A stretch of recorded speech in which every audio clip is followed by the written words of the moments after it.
Вы смотрите новости, в студии Надежда Саханская. Здравствуйте. Коротко о главных темах выпуска. ОСАГО по-новому. С 20 сентября в России вступает в силу новая методика расчета. Мы строили. Студент из Ленинградской области построил полноценную железную дорогу на даче. Масштабное культурное событие. В Хабаровске открылся второй фестиваль театров Дальнего Востока. В России с 20 сентября вступает в действие новая методика расчета возмещения по ОСАГО, в ходе которого страховщики перепишут цены на запчасти. Новыми тарифами страховые компании хотят защитить от исков водителей о недостаточных компенсациях. При этом справочники, исходя из которых считают цену для запчастей для ремонта транспорта, привяжут к регионам и начнут чаще обновлять. Ожидается, что в местные справочники включат коэффициенты для машин, которых в предыдущем году застраховали не менее 500 в регионе. Еще одним нововведением станет общественное обсуждение ценовых справочников на сайте Российского союза автостраховщиков. Глава Центральной избирательной комиссии Элла Памфилова предложила продумать в октябре неделю школьных каникул и проводить выборы в этот период. Она отметила, что обсудит инициативу с президентом России Владимиром Путиным. По словам председателя Центра избиркома, перепись населения в стране проводится в октябре, так как месяц считается самым маломобильным. Если сделать каникулярную неделю в октябре, можно было бы проводить выборы без больших потерь, уточнила Памфилова.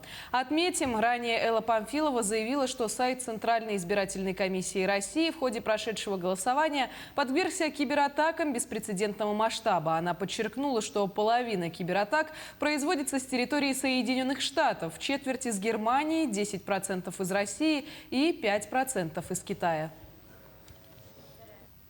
В Нюрбе состоялось открытие асфальтированной самой протяженной улицы города, улицы Чусовского, протяженностью более 3 километров, а также улицы Кирова в Октябрьском наследии.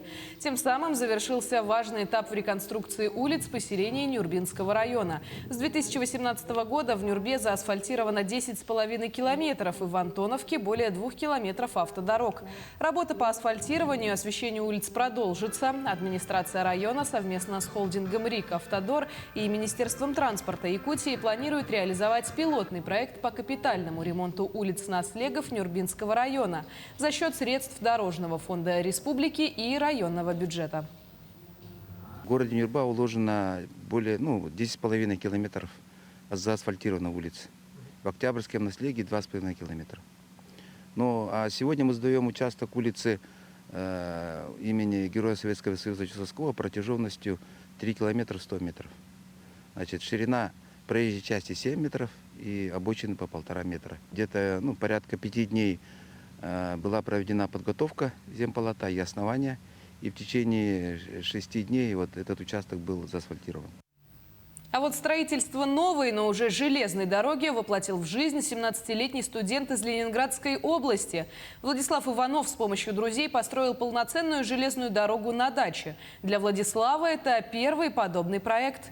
На его создание у молодого человека и единомышленников ушел год и почти 400 тысяч рублей. 250 из них – это изготовление самого трамвая. Подробнее в сюжете Ульяны Шагиной. Трамвай номер 1 отправляется в путь. Недолгий, всего 120 метров. Но главное здесь не протяженность маршрута, а то, что сделан он своими руками. Трамвай работает на аккумуляторах, которых хватает на целый день. Автором чудо-техники стал Владислав Иванов. Студент решил не ждать окончания учебы, чтобы воплотить детскую мечту в реальность. Это точная копия в масштабе 1 к 2 трамвая немецкого 1911 года. У нас вот здесь находится аккумуляторный отсек, посередине находится электромотор. От него протянуты 2 цепи к 2 колесным парам. Собственно, по управлению все довольно-таки просто. Были заказаны детали, также по интернету собрана электрическая схема, все работает. Заряда аккумулятора хватает на целый день катания, ставим заряжаться просто на ночь. Рельсы из металлической трубы, шпалы – это покрашенные деревянные бруски. На дачной железной дороге есть стрелочный перевод и светофоры. На создание дороги его вдохновили работы других местных энтузиастов, на чьих участках Владислав увидел пути и поезда. Строил почти год, не один, помогли друзья и близкие. Некая поддержка, вот, допустим, шпалы тоже помогали прокладывать. У нас просто еще ребята есть, они, к сожалению, не смогли присутствовать. Но как-то так вот. То есть вот укладывали, покрывать специальным составом эти шпалы. Это работа тоже такая весьма. Максимальная скорость трамвая 25 км в час. Это не намного медленнее его подлинника. Если с виду конструкция выглядит замысловато, в управлении все иначе. В планах у юного Кулибина достроить вокзал с 2 платформами, добавив пассажирские и грузовой вагоны. Мы сделаем платформу, освещение и прочую инфраструктуру. Также удлиним путь, сделаем грузовые пассажирские вагоны. А в ближайшем обозримом будущем, это где-то 3-5 лет, планируется паровоз. Вот, пока что у нас есть чертежи, и в скором времени начнем потихоньку его делать, потому что это дело не быстрое, сложное, но и интересное. В семье Владислава изобретению только рады. Они уже придумали способ, как использовать трамвай в быту.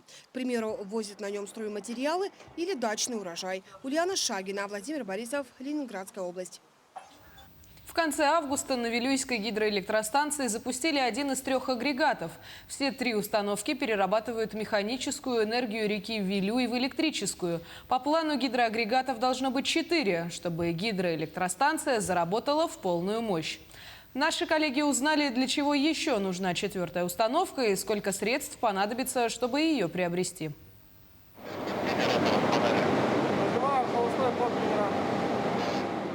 Запуск гидротурбины на 1-м агрегате Вилюйской ГЭС сродни запуску ракеты. Последние команды по рации, нажатие кнопки и вот спокойная турбина за считанные секунды развивает скорость до 88 оборотов в минуту.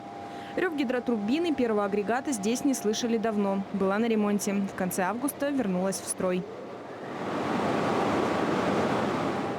Цех гидроэлектростанции тоже похож на космический. Специалисты на цифровых мониторах проверяют исправности и неполадки механизма. Перед запуском важно проверить каждую мелочь. Для этого сюда приглашают специалистов с других городов.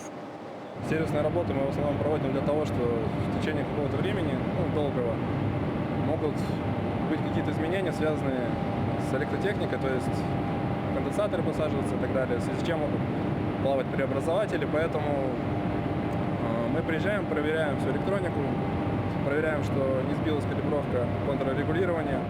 Вилюйская ГЭС входит в состав генерирующих станций Дальнего Востока, преобразовывает энергию воды в электрическую. Гидроэлектростанция снабжает энергией все промышленные предприятия, не только компании, но и во всей республике. Чтобы станция заработала на полную мощность, необходима работа 4 гидроагрегатов. Сейчас в эксплуатации только 3.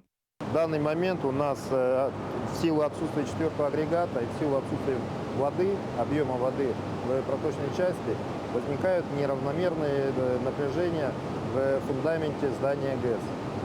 Поэтому 4-й агрегат нам крайне необходим. Обществом проделана большая подготовительная работа по реализации строительства 4-го агрегата. Так, у нас на данный момент заключены договора на разработку проектной и рабочей документации пускового комплекса 4-го агрегата. Также заключен договор на разработку схемы выдачи мощности Светлинской ГЭС с учетом ввода в эксплуатацию 4-го агрегата. И также заключен договор на исследование баланса электрической энергии и мощности. Стоимость проектных работ порядка 100 миллионов рублей. Это первый этап к реализации большого проекта по завершению строительства Светлинской ГЭС. Что касается 4-го агрегата, стоимость определят после завершения проектно-сметных работ. Анна Брянская, Алексей Меркулин, телеканал «Алмазный край». В Хангаласском районе 20 семей стали обладателями сертификата на приобретение или строительство собственного жилья. Такой сертификат покрывает минимум 30% стоимости жилья для бездетных пар и 35% для пар с детьми и одинокого родителя. Подробности в сюжете Виолетты Засимовой. В Хангаласском улусе практика выдачи жилищных сертификатов действует с 2007 года. С того времени свои жилищные условия улучшили 168 молодых семей. В этом году получателями стали 20 семей из 10 муниципальных образований улуса. Это у нас Синский наслег, Первый Мальжагарский наслег, Бестях, Максуголлох, Жерский наслег, Оптемский и Заречная группа наслегов. Это Жемконский 1, 2 и Качкатский наслег. Обладателями сертификата могут быть молодая семья с детьми или без детей и одинокий родитель в возрасте до 35 лет. Им необходимо встать на учет в местной администрации как нуждающиеся в жилом помещении, а также иметь достаточный доход или денежные средства для приобретения или строительства жилья. Сертификаты финансируются из 3 бюджетов – федеральный, республиканский и муниципальный. Объем в этом году составил для 20 семей более 13 миллионов рублей. Из них более 5 миллионов рублей госбюджет и более 7 миллионов рублей муниципальный бюджет. На слеге, да? Да. Как выяснилось, молодые семьи, получившие жилищный сертификат, предпочитают строительство частного дома, нежели чем покупку готового жилья. В том числе и семья Винокуровых из села Кочекадзе. Они взяли ипотеку на строительство дома, а средства жилищного сертификата в сумме 430 тысяч рублей использовали как первоначальный взнос. Вот сейчас вот материалы пришли. В октябре должны уже моя очередь прийти, уже должны построить. Сначала фундамент, потом уже вот постройка дома уже. Площадь 64 квадратных метров, брус, дом 18 на 18 брус. Одноэтажный? Одноэтажный. Благоустройство и так далее. Благоустройство все есть, все будет. Там душ, туалет, септик туда-сюда. Все Газ здесь есть? Газ нету. Я буду строить, маленький котельный буду строить. По словам главного специалиста по молодежной политике Улуса Василия Васильева, город Покровск, заречная группа наслегов и наслеги долины Эркени ежегодно предусматривают средства в своем бюджете на софинансирование жилищных сертификатов. Поэтому в этих муниципальных образованиях больше всего получателей данной социальной выплаты. Виолетта Засимова, Федор Тарасов, Хангаласский Улус. Булочка с авокадо из чистого золота стоимостью 2,5 миллиона евро стала настоящей сенсацией Берлинской недели искусства. Произведение под названием «Кто хочет жить вечно» – новая работа немецкого художника Тима Бенгеля. Экспонат включает в себя 27 отдельных кусочков 18-каратного золота общей стоимостью 300 тысяч. По словам художника, своей работой мастер хотел запечатлеть дух времени нашего поколения. Наибольшего реализма удалось добиться благодаря реальной булочки, которая послужила макетом для экспоната. Изделия отсканировали в 3D-формах, в которые затем залили почти 10 килограмм жидкого золота. После окончания Берлинской недели искусства необычный экспонат можно будет увидеть и на других выставках. Сначала идет тыквенная булочка, затем первый уровень – 5 ломтиков помидора, после листья рукколы – это 10 хорошо отполированных листьев рукколы. Затем идут 5 ломтиков авокадо. Между ними вы также можете увидеть луковые кольца разных размеров, всего их 5 штук. А сверху все накрывается булочкой с тыквенными семечками. И с разных сторон бейгл выглядит по-разному. Идеального плана не существует. Иногда что-то выпадает из него, как авокадо на этот раз. В Хабаровске проходит второй фестиваль театров Дальнего Востока. Театр юного зрителя Якутии принимает участие со спектаклем по повести Антона Чехова «Три сестры» в постановке Денислама Тутаева. Также Якутию представляют Нюрбинский передвижной драматический театр, Мирнинский театр и инклюзивный театр «Алгыс». Помимо показа спектаклей, в этом году в рамках фестиваля организована обширная образовательная программа, включающая мастер-классы, творческие встречи с мастерами сцены и обсуждение спектаклей. Якутские артисты сыграют спектакль сегодня на сцене театра «Триада». К этому часу это все новости. Оставайтесь с нами.